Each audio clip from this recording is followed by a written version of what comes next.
CGQ Plus.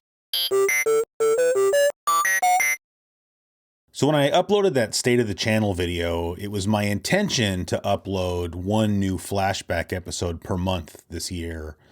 And we got one done for January, but we missed February, so maybe I'll try to get two done this month. I'm not really sure. I think part of the problem is that as we're kind of moving forward in our timeline, I'm getting older, right? Like now we're talking about like 8th, 9th grade. I'm like 13, 14, 15 years old. And I feel like life gets more complicated at that time, at least a little bit. And I start having more memories as well. And it makes it a little bit harder to put everything into chronological order and just tell these sort of simple stories. So I think going forward, I'm just not going to worry about that as much, like trying to keep everything in chronological order. So it took me a while to kind of figure out what I wanted to talk about today, just because I had a few different topics running around in my head. It's kind of a good thing I waited to make another episode because I was going to talk about something. And then I realized, hold on, I got to fix this.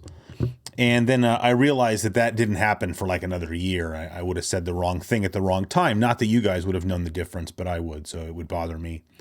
So what I wanted to talk about a little bit more today, a running theme, I think, on the show, or something that at least I've mentioned multiple times, is, the concept of your childhood and adolescence being your formative years.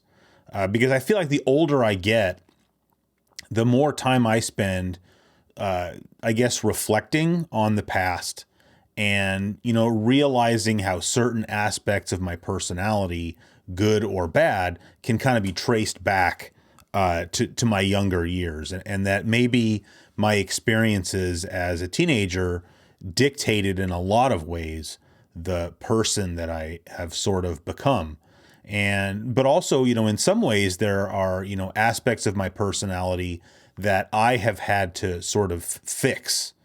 Like if you had known me 10 years ago, I wouldn't be the same person that I am now.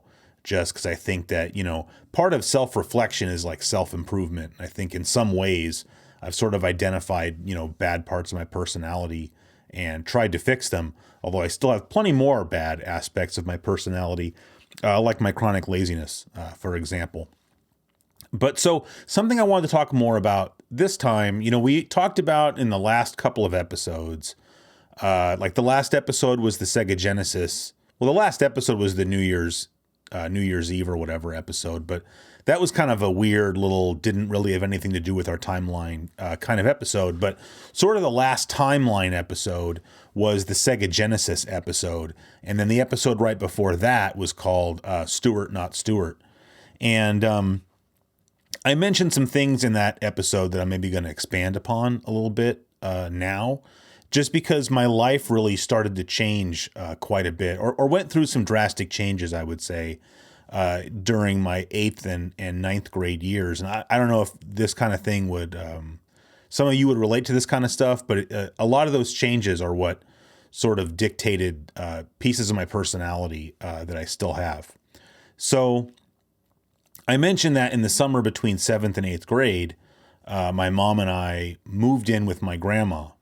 And that alone was a really big change for me, just because we were leaving the house that I kind of grew up in. Obviously when I lived with my dad, we moved around a little bit more, but like my mom's house, like that's the house that my parents lived in when I was born. And it was sort of a consistent thing in my life. And then when we were 13, my mom sold it and we moved into my grandma's house, which in and of itself wasn't that bad of a thing because my grandparents had also lived in that house for as long as I can remember. I think they had bought that house when I was like 2, so I don't have any memory of them not living there. And so the idea that we were moving in there really wasn't a big deal. But, a couple of major changes that happened as a result of that. One is that I didn't live down the street from my best friend that I'd had ever since I was a little kid anymore. Jonathan lived like 6 houses down from me. I mean, how often did I bring that up on the show, like in previous episodes of Flashback? It was every single day I would go over to Jonathan's house after school and spend at least a couple of hours at his house until his parents would make me go home. Like that was just my daily routine. And once I moved with my grandma, that kind of didn't happen quite as much anymore, although still somewhat. But, you know, 8th grade, I kind of started hanging out with Jonathan a little bit less, although I wonder how much of that was because I didn't live down the street from him anymore. But, you know, in 8th grade is when I met Stuart and started hanging out with him instead. And, you know, I tried to hang out with Stuart every day. You know, in 8th grade, I would walk home with Stuart every single day, or we would ride bikes. I guess we must have had bikes because I had to ride my bike to school at that point because I lived too far to walk. So, you know, maybe I would walk my bike if he didn't have his bike with him, or we'd ride together. In any case, I would go home with Stuart every single day, unless he went to my house. But that was more like if he wanted to come over to my house, he had to ask permission ahead of time, just because his mom was like a stay-at-home mom. And his dad kind of worked from home too. I mentioned before that Stuart's dad was a game programmer for Sierra. And, you know, he had like a little home office where he did all of that work. And then he was a student, a computer science student at the local university. So he did have to go to school pretty much every day, but he didn't work normal hours. So, I mean, his parents were home, you know, normally. And so if he wanted to like not come home after school, he kind of had to get permission, you know, like, and I don't think if he had just gone straight to my house and then like called his parents from my house and said like, oh, hey, is it okay if I stay or if I hang out over at Chris's? I'm not sure how that would have gone over. So, you know, sometimes we might have gone to his house first and like, you know, he would have gotten the okay. And then we could have just stayed or gone over to my house rather. But usually I think I would go with him to his house and then like sort of feel things out and like see if it was cool. You know, like he might have to go in the house first and ask, you know, like, oh, is it okay if Chris hangs out? And then, you know, sometimes for sure he would come outside and have to tell me like, oh no, you know, they have chores they want me to do, or we're going to go shopping, or, you know, as I've said before, like sometimes his dad would just not even really have a reason, except that, you know, maybe he just didn't want, you know, my butt in his house. And so, you know, I would have to just get on my bike and ride home alone and just, you know, go hang out at my house by myself. So living at my grandparents' house was sort of the start of me spending more time by myself than I ever had in the past. And it's kind of become a major aspect of my personality is that not only do I not mind being alone, I actually really like it. Which kind of doesn't work out that great when you're married because like my wife doesn't really want, you know, she's not super down with that, but you know, like I was home sick 4 days last week. So I was home alone like all day and I was just totally fine. Like I never felt like, oh, I need to go somewhere, like go to the store or just see other humans or call somebody on the phone. Like I was just completely fine staying home by myself every day, working on the show, recording some gameplay footage, you know, taking a nap here or there because I wasn't feeling too hot. But that really got started, I think, you know, mostly in high school because I spent so much time by myself.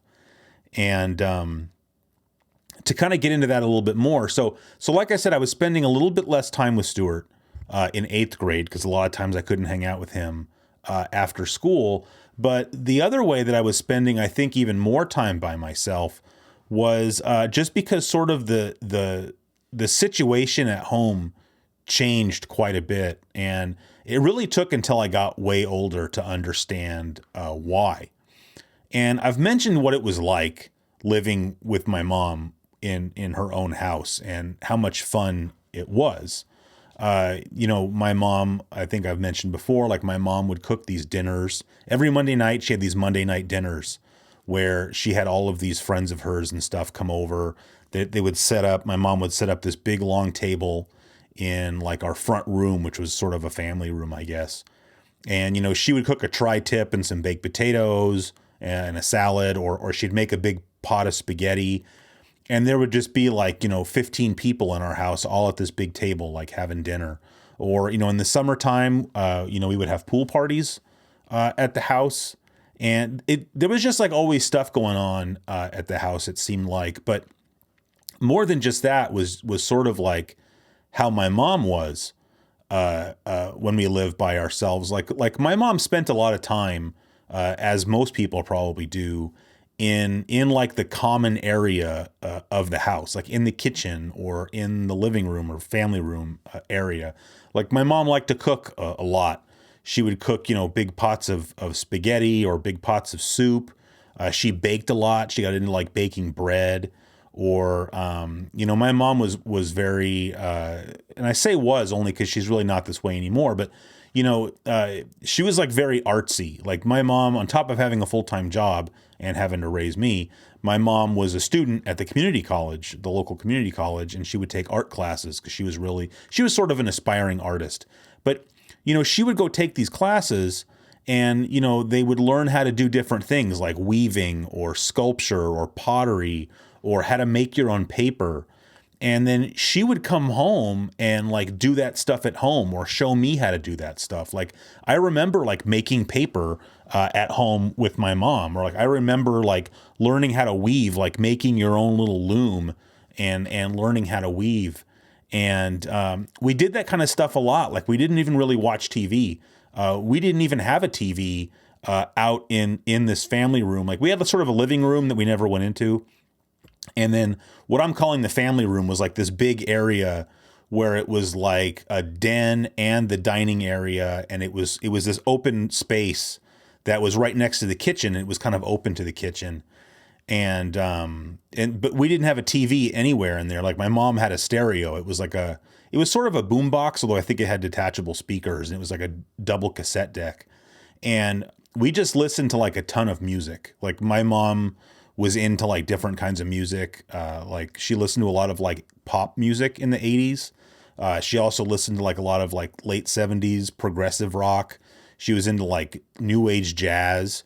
And she would get me into all of that stuff. But I mean, that is what was like, instead of a TV being on in our house, the house was always filled with music. And it felt like more often than not, my mom was doing something. And whatever that something was, she was like trying to include me in that. And that's a big part of the reason that like I always wanted to be with her, is I felt more like, she was always trying to do stuff with me. Although that's not really fair to say, because my dad did too. But I'm trying to paint a picture of like what it was like living with my mom, and the fact that it was just really, really cool. But once we moved in with my grandma, like all of that changed completely. Like my mom didn't really cook anymore, and she would pretty much just stay in her bedroom when she was not at work. And I never really understood that. And I think part of that was that for me, for some reason, it wasn't that big of a deal. I definitely missed eating together. People tell you like, oh, it's important to eat together as a family. But like, I really think that's true. Like my wife and I now, like we sit down together and eat dinner at our dining room table, like every night together. But when I was growing up, but it was the same way with my dad. Like we always, my dad, my stepmom, my sister and I, we always ate dinner together. And, but with my mom, we really didn't do that, as much, just because I don't think my mom would necessarily like cook dinner every night and we would sit down, but we were always doing other stuff together. So it wasn't a big deal. But when we moved in with my grandma, that really stopped. And yeah, so like I was saying, it didn't bother me as much then, except that I missed that. But what I didn't realize is, sort of, I think the emotional hit that my mom took, when we moved back in with my grandma. Because for me, it was like, oh, cool. Like I loved my grandma very much. My grandma lived in a very nice house in a nice neighborhood. It was a house that, as I said, I had a lot of memories of. And so for me, I wasn't like bummed out, like, oh, we're leaving this house and moving in. It felt a little bit weird to leave that house behind and to be moving in somewhere else. But overall, like I was fine with it. And, later I realized, and in fact, more recently is when it really hit me, that my mom was about the same age that I am now when that happened. And, I can't imagine, if my life kind of fell apart, like my marriage fell apart and, maybe for whatever reason I couldn't afford to just go live on my own. Like if I had a kid that, she wasn't going to help take care of, what I would have to do if I had to like go back now and move into my mom's house with her, I'd probably be a little bit down in the dumps, too. But, at that age, I didn't realize that. At that age, I was like, well, why wouldn't you want to move back in with your mom? Like, this is cool. But now I realize that for her, it was very much not cool. And so that kind of gets into like what my daily routine ended up being like once we moved in with my grandma. Now, my mom was never really somebody like, she didn't like get up in the morning. I mean, like ever. She didn't get up in the morning and like help me get ready for school. Like she didn't help make sure I had my clothes or, okay, go get in the shower. She didn't make me breakfast. She didn't generally pack me a lunch. Just cause she was busy too. And like, I just had to handle that kind of stuff on my own. Like, I'm not saying like there was something wrong with my mom. It was just like, that's not how things worked, in her house. Like I had to set my own alarm from the time I was, when I moved back with her, I was 11.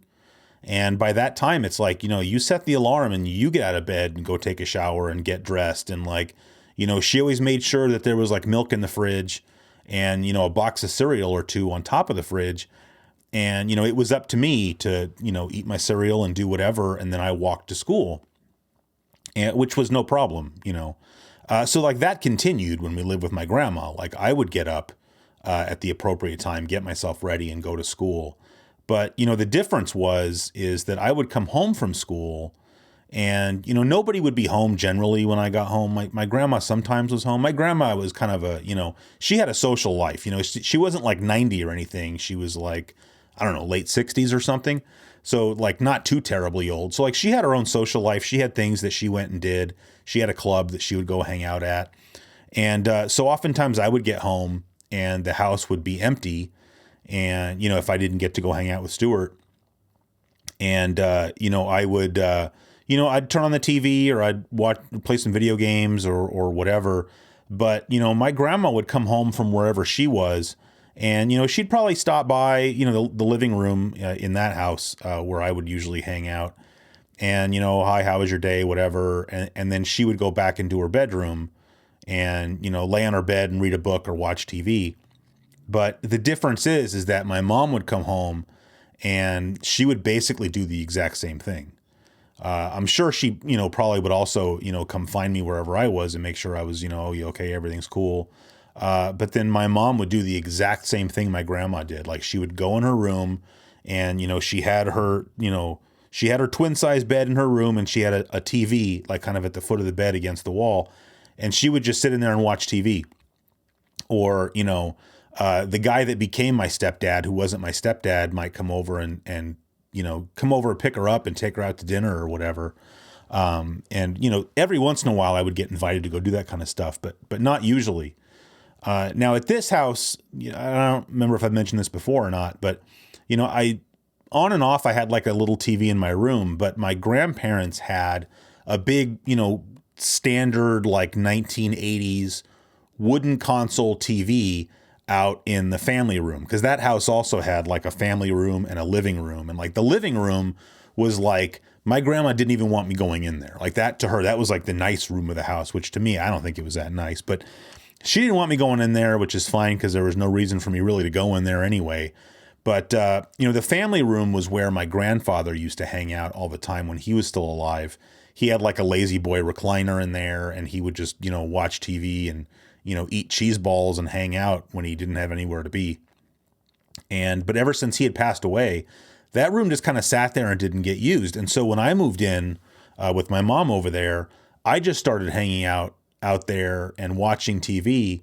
And it almost kind of became like my second room, which in some ways probably sounds cool. Like I had this huge room, had a nice couch, had the console TV. I would usually lay on the floor in front of the TV. I had like this weird, it was like a pillow, but I think it was meant to be a backrest for like a bench. And I don't know why my grandma had it really, but it made for a great pillow to lay in front of the TV, and be up on your elbows, like watching the TV. And, obviously like my grandma had rules about, I had to keep that room clean. Like my room, she didn't really care, as long as I wasn't like too much of a slob, but, the family room was like a common area. So I had to keep it kind of clean, but nobody else ever hung out there. So, the picture that I'm kind of trying to paint is that like, on any given evening, my grandma was in her room watching TV. My mom was in her room watching TV, and I was out in the family room watching TV, unless there was nothing good on, and then maybe I was playing Nintendo, or later when I got my Genesis, I'd be playing that, or maybe I'd be in my room on my computer. But we really didn't do anything together anymore. We certainly didn't eat together. My mom didn't really cook very much anymore. Sometimes she would cook, like she would still cook.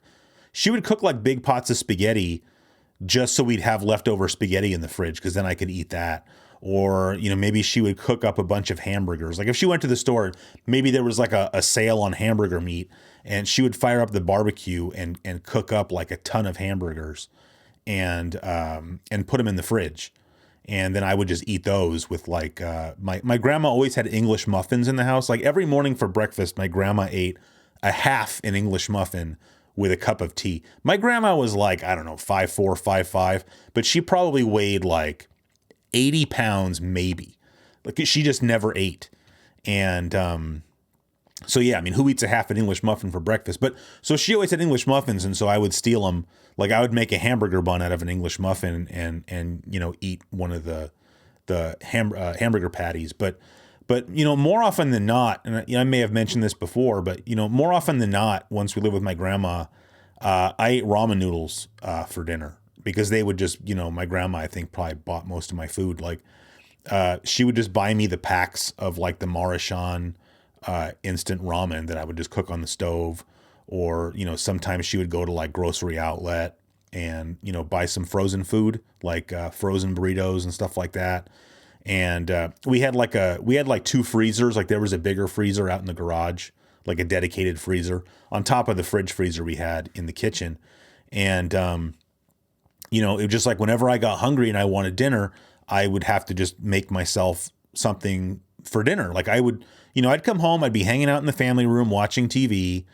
And I kind of had like my own little routine. And I think that was part of the reason that this whole setup kind of worked. Is that I was just really, as a kid, like I really wanted to have just a standard routine. And so that's why like my mom didn't really have to chase after me like, oh, get up and get ready for school. Or like nobody ever had to tell me it was time to go to bed. Because like for some reason I just knew like if I don't get enough sleep, I don't feel good the next day. And so part of my routine, I would watch TV or play video games, but usually I watched a lot of TV by the time we moved in with my grandma. So it was really night and day from when we lived on our own. And every night I would go to bed at 10 p.m., like on the button, like whatever show was over at 9:30 would go from 9:30 to 10 was over. And then at 10 o'clock, like the local news would come on, and I would just go to bed, and then I would set my alarm for 7 o'clock in the morning, and I would get up. But part of my routine was like I always watched the same TV shows every day, like the syndicated TV shows that were on before primetime TV. And obviously that changed through the years, but every night for as long as I could remember back then, every night at 6 p.m., they showed an episode of Star Trek: The Next Generation. And for some reason, I always had to wait until Star Trek came on, and that's when I would fix something for dinner, usually ramen noodles. And then I would lay on the floor in front of the TV, and I would eat my bowl of ramen noodles, or I would eat my frozen burrito, or I would eat my frozen egg roll, and then just go put my dish in the sink, and then just go sit down and just keep watching TV. But my point is, I was doing all this just alone. Like, I could go back and visit.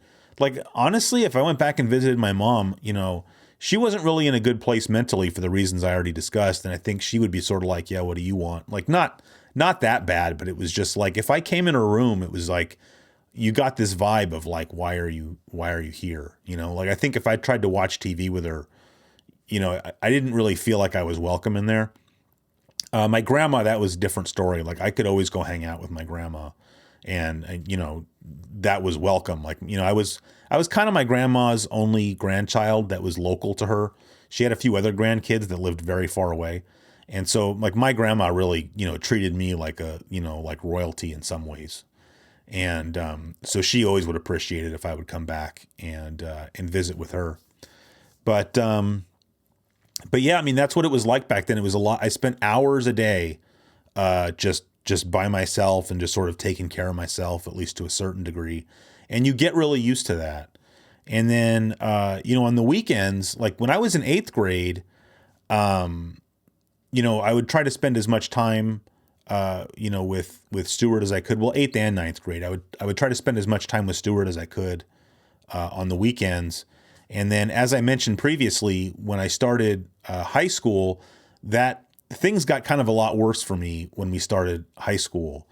And I don't know how much of this I mentioned before, so I'll just mention it again. But when we moved in with my grandma, I kind of crossed this invisible border between like the zones of two different high schools. So if we had stayed where I lived with my mom, I was supposed to go to one high school and I was supposed to go to one junior high school. And then we moved into my grandma's house. I was supposed to change to a different junior high school. And then I was supposed to go to a different high school the following year. Now, I stayed in the same junior high school because my mom got me some kind of exemption or something so that I could stay with my friends at that junior high. So like on top of having Stuart there, I had all of my classmate friends who I knew from elementary school who, maybe I didn't hang out with them like outside of school, but, just like now you have like work friends who like I've got, plenty of people at work who are kind of like my work friends, but I don't see them outside of work, nor do I really want to, because the main thing that we have in common is that we're all kind of every day going to a place where we don't really want to be because somebody's paying us to be there and, we need the money. And the same was true with school. Like, there was plenty of kids at school that I was friendly with, but, I wasn't trying to hang out with them on the weekends or whatever. But when I went to high school, Stuart went to a different high school. As I mentioned previously, he went to a high school that was like, well, not the whole high school, but they had a program at that high school that was for kids who are interested in learning about computers. Like, he could take computer programming classes at his high school, and I didn't have that where I was, but my mom wouldn't let me go to that high school. And, it's just as well because that high school was very far away. And the high school that I ended up going to was like a 5-minute walk. Like I used to time it, like, leave my house and, I knew how to get to my class, 10 seconds before the bell rang. And, I mean, I could make a whole separate video, honestly, on high school, but, the biggest thing, so first of all, like I said, Stuart didn't go to the same high school that I did. I don't think I ever really saw Stuart anymore during the week. Because, he had to ride a bus when school got out at like 3:00. First of all, I think he might have done something after school, computers wise, at his high school. And then he would have to take the bus like all the way across town to get home and then go to his house. And, by that time it was almost dinner time. And so like we would talk on the phone sometimes during the week, but I only really got to see him on the weekends. So, then I would come home from high school, like freshman year, I would come home every day, straight home and, not ever have anybody to hang out with. But, the other problem I had in high school was, my first day of high school, I show up at this new school and, I literally did not know a single person because those were all kids that came from these other junior highs.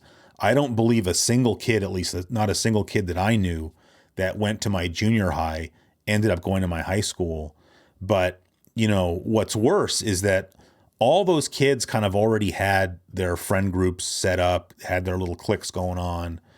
And so it took me a while to make friends in high school because you have to kind of figure out, just based on things people say, like, oh, because, back then I've talked about this before too, but, anybody who's my age knows that, back in the 80s and 90s, especially once you got to be a teenager, if you were into like computers and video games, like you were not like one of the cool kids. I mean, I'm sure that like all the quote unquote cool kids when I was in high school, I'm sure they all grew up with Nintendos and probably all had something newer, but they weren't like that into it. Like that's the difference. If you're like really into video games, instead of just being like a casual player, that makes the difference between you being like a gaming nerd or not. Or a lot of those kids, like I went to the high school that all the rich kids went to. Not because I was rich, but just like it was that section of town is also where all the rich kids lived. I'm sure they all had computers at home that they were using to like do their homework and stuff, but they weren't like computer enthusiasts. So it wasn't like they were computer geeks. They were all like jocks or whatever. So like I had to sort of figure out who are the other like, geeks or what, or whatever, for lack of a better word, because those were like my people. So like I had to go and I had to find them. But, another thing I was thinking about high school, I mentioned that when I was in like elementary school, like I liked school fairly well. Like I didn't get up in the morning like, oh man, I have to go to school. Or, I did a show about summer vacation, and I mentioned that, the last day of school in elementary school was sort of a bittersweet day. Just because, there were a lot of people who were like your just at school friends that you weren't going to see for the summer, and that kind of bummed you out a little bit. But, at the same time, it's summer vacation. So, hey. And I think I mentioned in that episode that, by the time you get to junior high, it's more a little like 50-50. And by the time I got to high school, I really cannot overstate how much I hated high school. And, not because it's not like I was getting beat up. I probably got made fun of a little bit in high school. I would argue I got made fun of and picked on more in elementary school and junior high school. In high school, like, I found my little group of friends and I was kind of okay. And, I was just sort of invisible to sort of like the in crowd. But, one thing I was thinking about the other day when I was kind of thinking about what I was going to talk about in this episode is that it seems like when you're in high school, if you don't like high school, you're like the outsider. Like you're the one that there's something wrong with, like you're like the loner. But when you're like my age, if you're someone who's like, oh no, yeah, I really liked high school, then like you're weird. Like what, you liked high school? It was awful. God forbid somebody says they misses high school, then, there's really something wrong with you.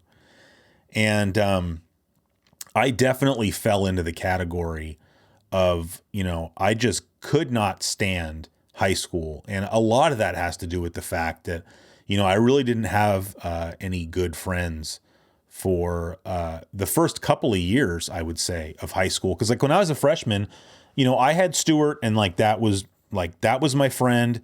I wasn't really trying to make, I wasn't trying to replace him or find new friends. I was just like, well, my friend is Stuart, and I haven't found anybody here that I like better. So, I had people that were sort of my acquaintances, like these, other gaming nerds who would, I would like maybe eat lunch with them, but I wasn't really trying to hang out with them outside of school. And, so as, and as I said, we lived so close to the high school. It was like, I lived on a residential street, so I would have to go out my front door and go like 2 houses down to like a little 4-way residential intersection, and then like turn and go like 2 houses down. And then that was sort of like a busier street. And that was the street that my high school was on. And like, that was sort of like the back corner of the high school campus. Like I would cross the street, I would hop over like a half height fence, chain link fence, and walk across a pretty big athletic field. And then that's where the campus was. And, like I had like a digital Casio watch, and I had my watch like synchronized to the school clock, so that I always knew, like I left my house every morning at the last second. Like I would stand in my room, because I would get up and like turn on like the channel that still showed cartoons in the morning, and I would sort of watch that while I was getting ready. Like, I'd be eating cereal, watching it, or I'd go take a shower, come back, I'd be watching it. And I would kind of stand there, because I think my TV was like on top of, I had a little 13-inch TV. At first it was a black and white TV, and then later I sort of got a hand-me-down color TV, which was cool. But it was like standing on top of my dresser. And like I would stand there and watch TV and just keep an eye on my watch. And I would leave my house like at the last second, so that I knew like, okay, I'm going to walk to school and I'm going to get to my class within like 30 seconds or less of the bell ringing, because I didn't want to be on campus any longer than I had to be.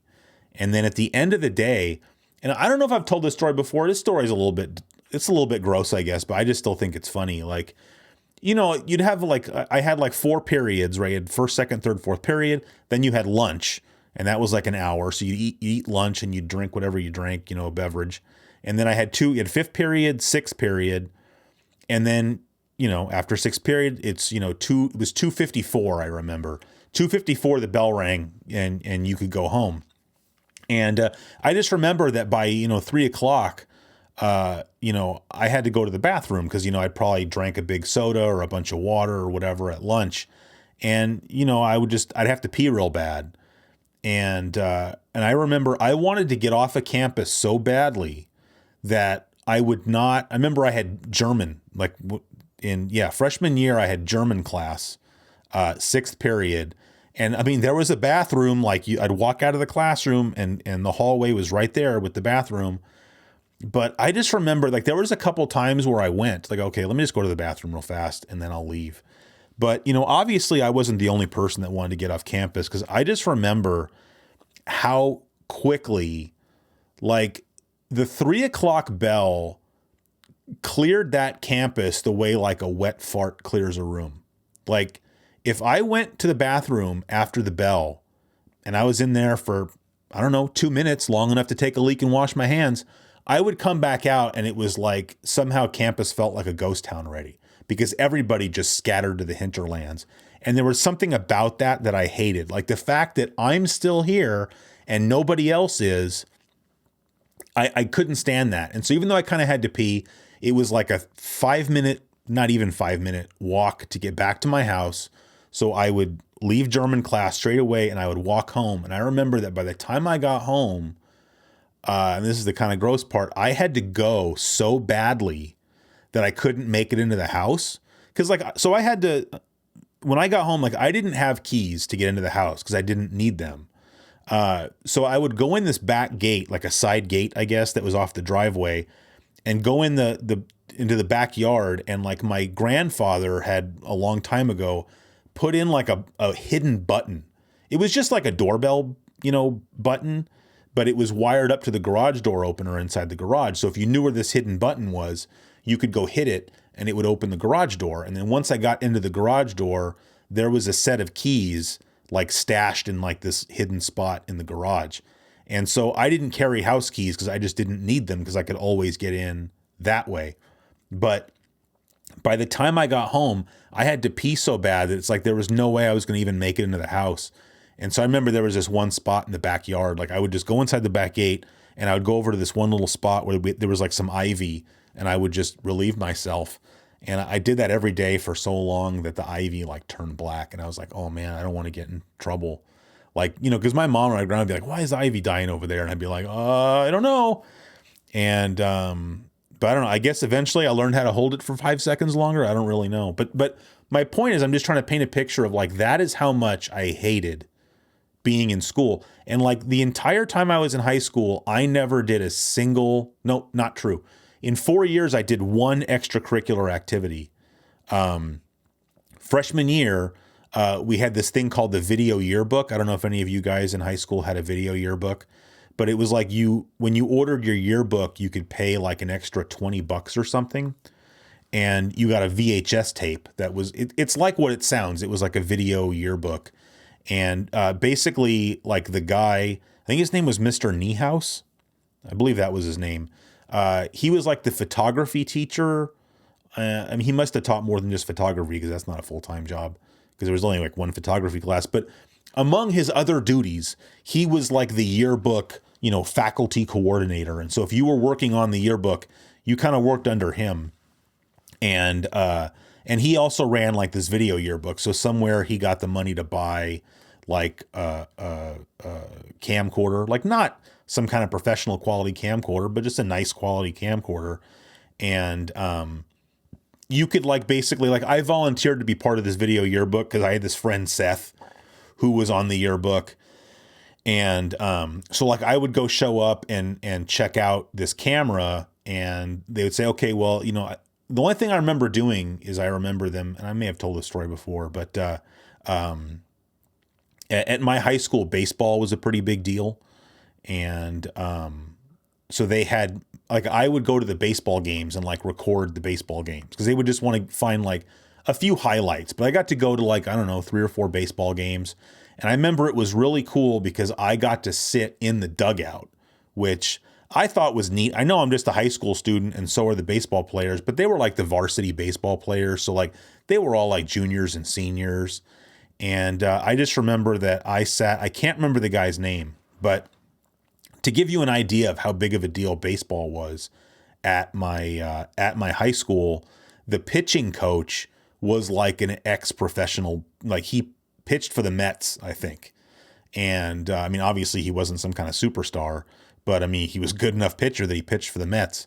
And he was our pitching coach, and he sat on like the opposite end of the bench as like the head coach. And he didn't have a whole lot to do, I guess, as long as everything was going okay on the field. And so I would kind of get to shoot the breeze with him a little bit, on top of recording the game. And that was pretty fun. And it's funny, I don't have a yearbook from freshman year because I didn't buy one, which I'm sure if I'd asked, my mom would have bought me one, but I just didn't ask for one. But I do have a copy of that video yearbook. Although what's cooler is I found that one of my classmates had digitized it and uploaded it to like YouTube or Vimeo. So I don't know, 6 months ago or something, I watched it again. And, it's crazy how you don't realize, in your memory, it doesn't seem like it was a long time ago, or things don't seem like maybe they were that different. But because I had all this video footage of like my freshman year of high school, like watching that was like, wow, that really looks like it was, 30 years ago almost.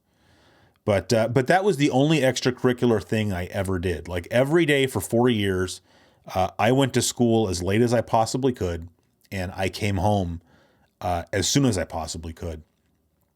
And freshman year was kind of not a good year for me. I mentioned before, like my dad passed away, like right at the halfway mark of my freshman year, and I won't go into the details, but I was actually at school when it happened. It was during like midterms.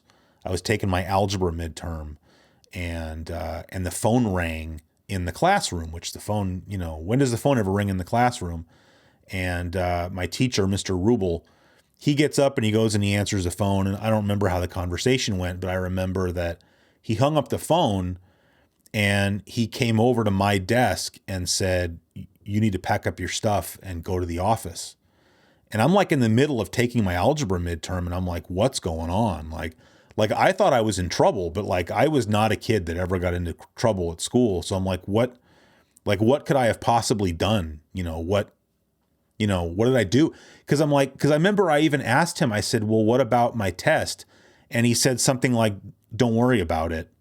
Just, you need to go to the office and take your stuff with you. And I just remember, because I was a real anxious kid anyway. And I remember just packing up my stuff and going to the office. And the whole time I'm just like, I'm going to the principal's office. Am I getting suspended for something? Did somebody say I did something I didn't do?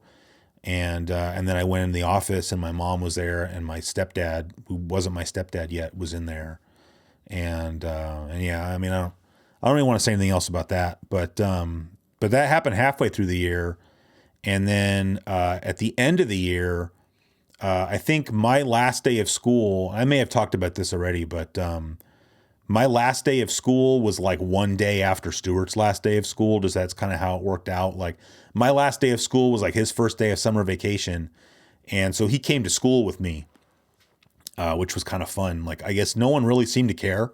Like my teachers, you know how it was, like, especially in high school, the last day of school, like you've already taken your finals. And, I think the last day of school wasn't even a whole day of school. I think, each one of your classes was like maybe 25 or 30 minutes long. And I think it was mostly, it was a day where the seniors had to like get signed out. Because I remember the seniors would have to go around to all their classes and the teacher would have to sign like a piece of paper saying that like, yes, this student passed this class if it was a graduation requirement, because probably all of their, everything hadn't, final grades hadn't been turned in. But for us underclassmen, it was just like, it wasn't even long enough for a teacher to like show a movie or something. So it was just like, we'd all sit around just shooting the breeze. And so it was fun that Stuart got to come to school with me, but at least my recollection was that after school, I rode my bike with him to his house because they were moving away. And, because Stuart's dad rather had finished up at the local university and had gotten into graduate school over in Santa Cruz. So they weren't moving too far away, but when you're a kid, it's far enough away. Although I did get to go visit Stuart a couple times. We'll talk about that more later. But, it was already freshman year. As I said, I only got to see Stuart on the weekends, and I didn't really have any other good friends. And then the last day of school, my recollection was that was the day they left, or they left the next morning. Because I think basically Stuart's parents were just waiting for, because, Stuart had a sister, so they were both in school.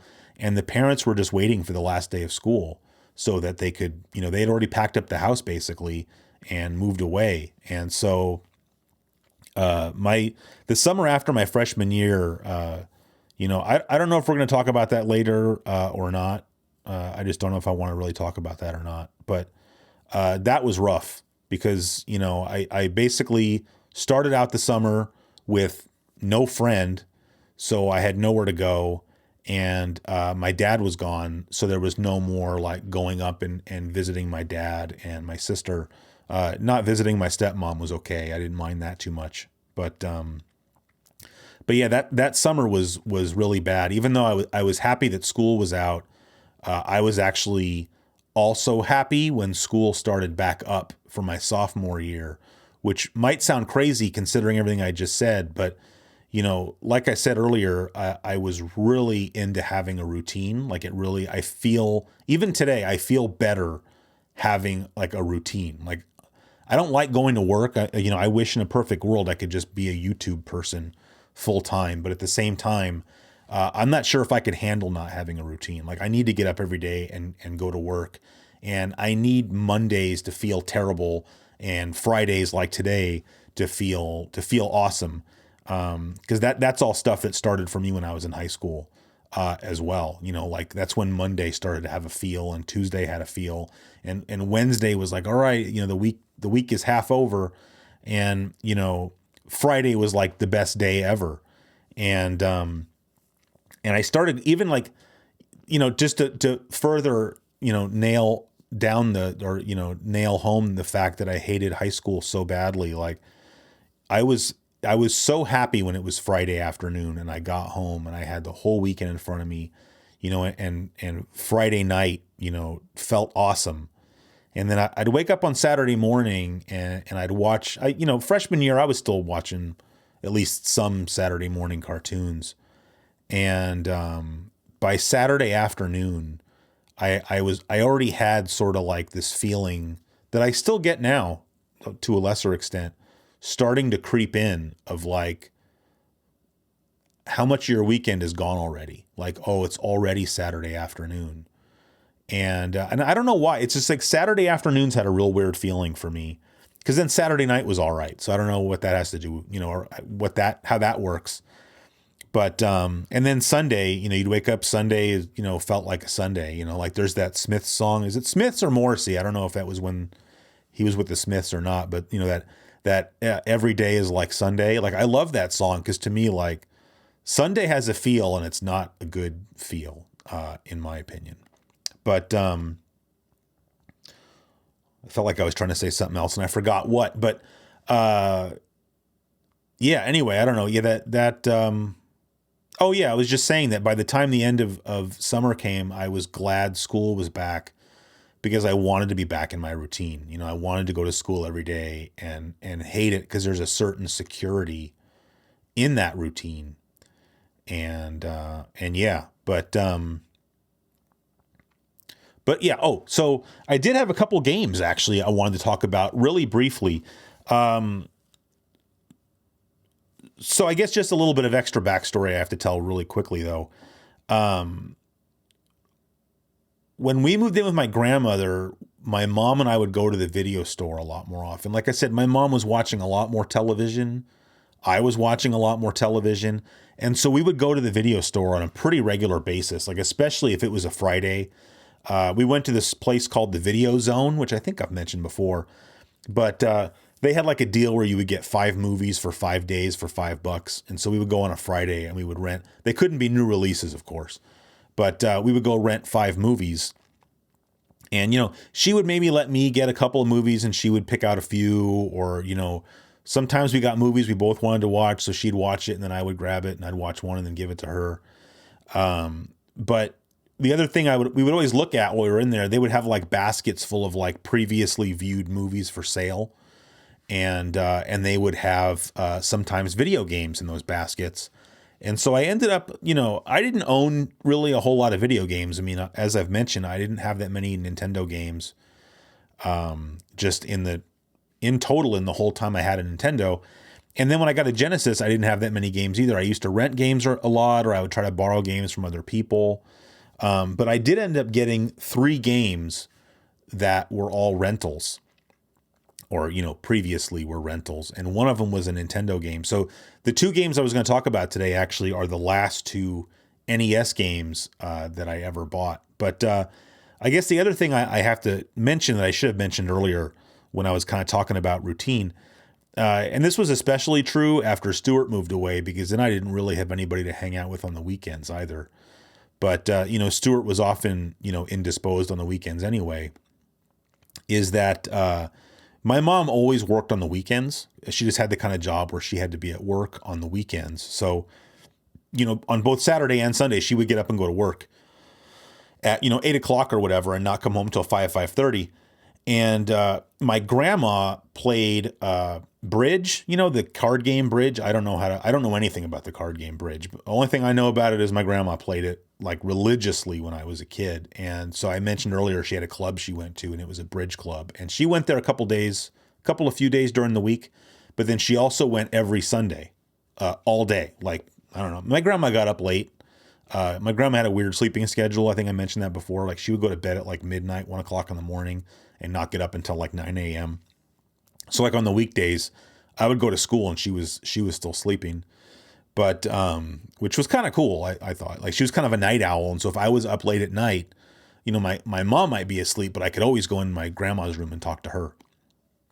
But anyway, my point is unless I was hanging out with Stuart, I was home alone every Sunday. And I think I probably must have mentioned that when I told the story about making the arrowheads, smelting metal with Stuart. I was home alone every Sunday.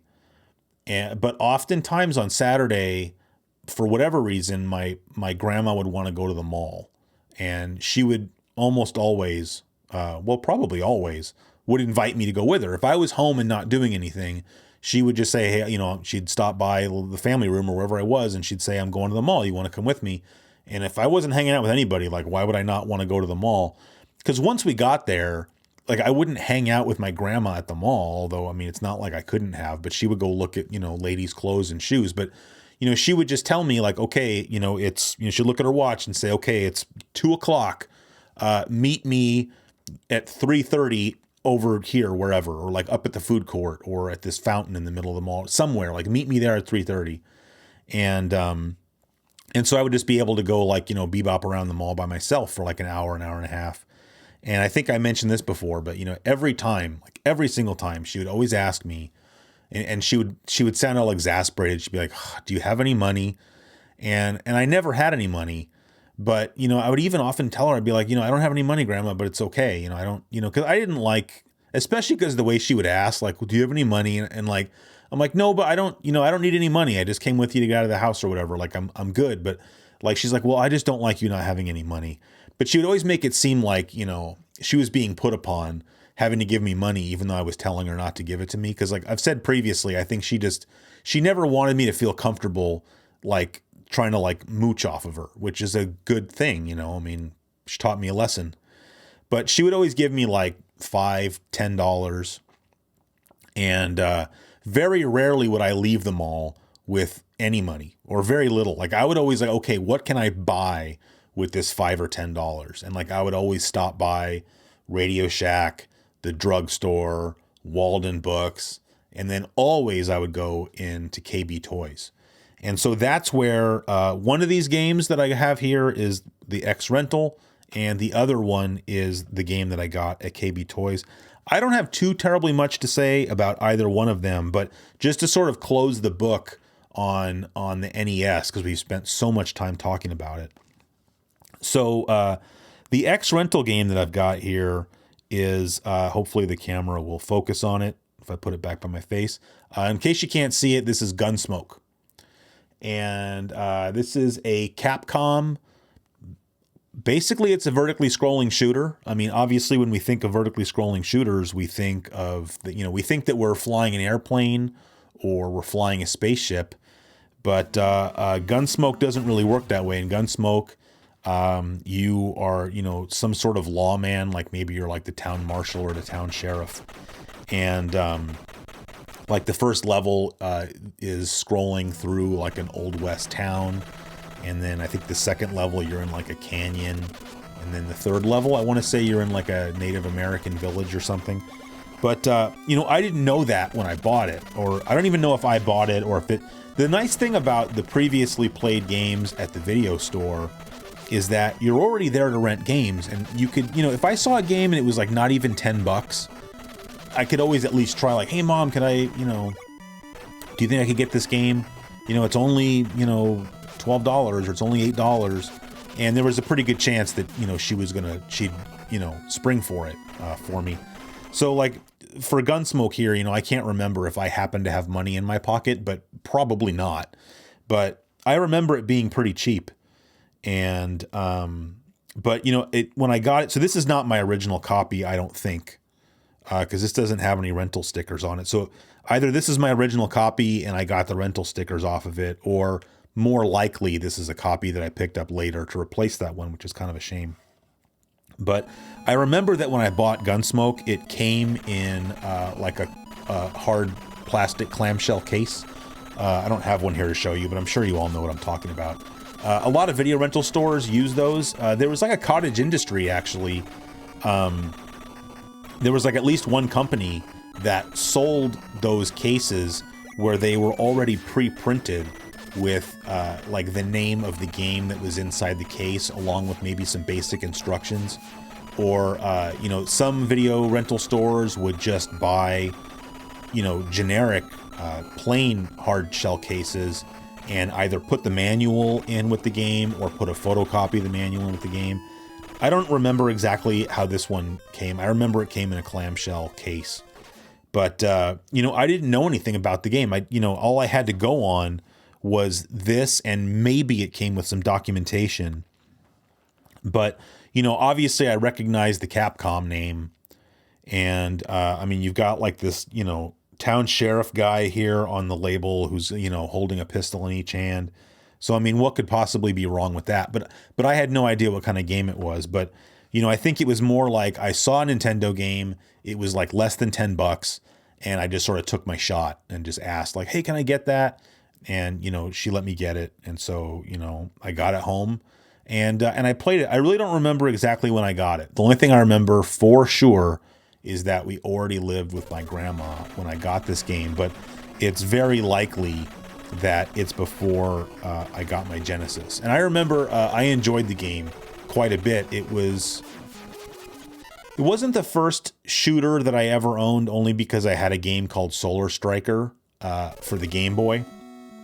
But I don't believe I ever had any other shooters for the Nintendo, and I don't recall Jonathan having any either. I did play Space Invaders on the Atari 5200 at Jonathan's house, and I would play the occasional shooter in the arcade. But at the time, it didn't really occur to me. As a kid, I didn't make the connection. Oh, this game is similar to playing. Well, I don't know what, like Galaga or something, or I don't know. I think when you're a kid, maybe you get a little bit more wrapped up in the atmosphere of a game. Like, not the plot so much, but to me it was just like, oh, I'm a little cowboy sheriff guy, and I'm, you know, shooting all these bad guys.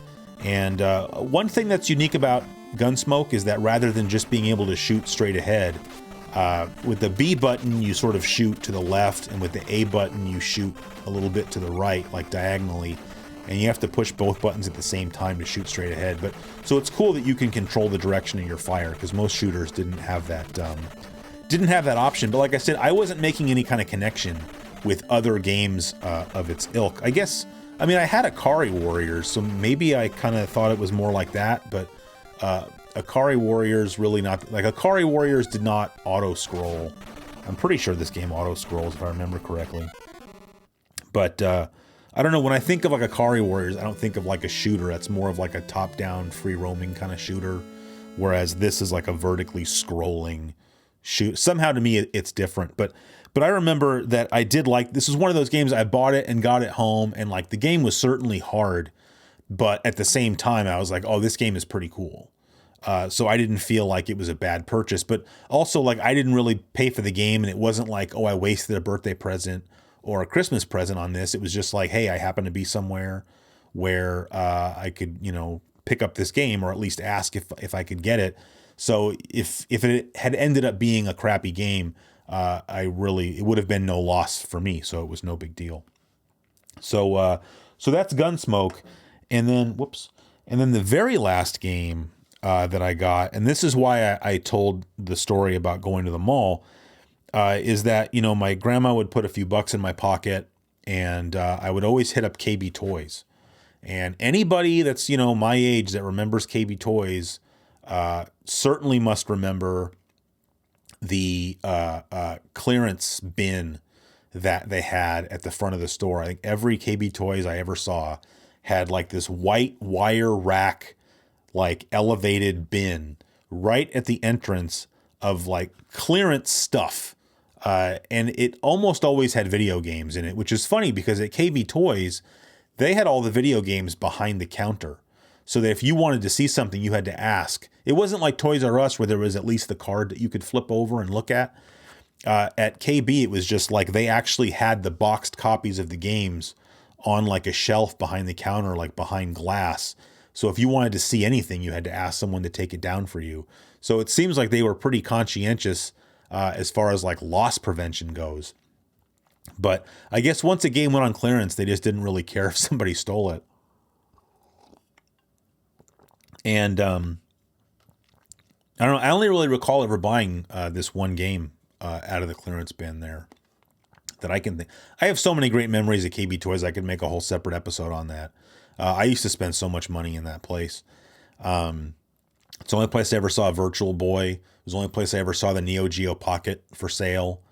I remember they had a demo unit of the Virtual Boy set up because I actually played it, and I remember thinking like, man, this thing's giving me a headache.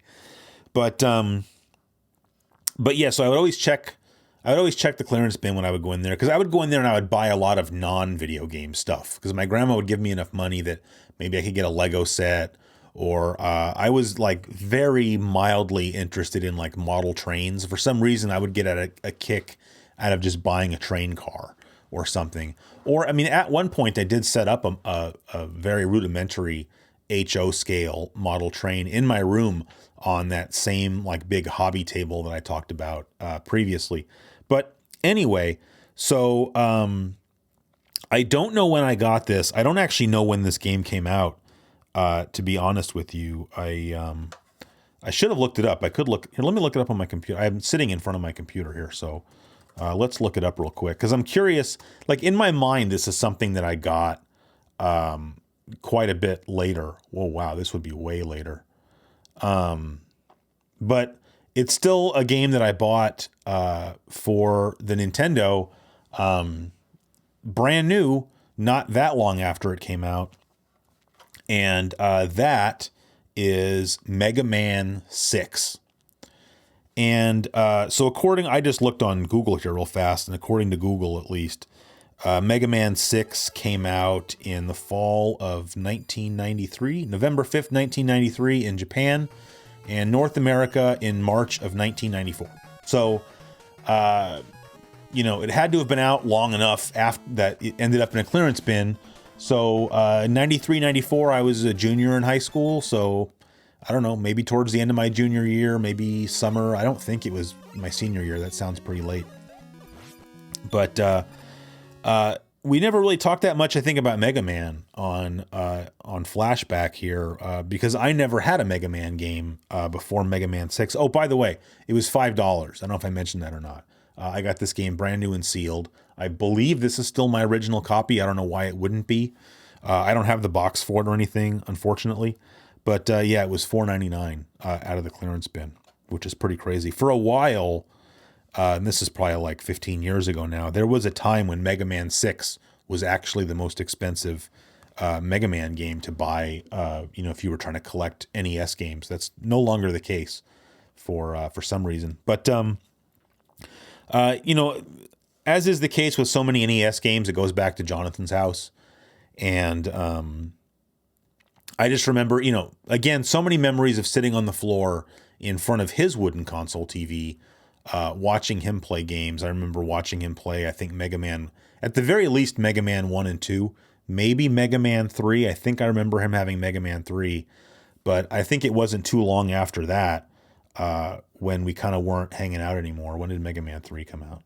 Sorry if it's annoying that I'm looking stuff up on my computer, but normally this is the kind of stuff I would look up ahead of time.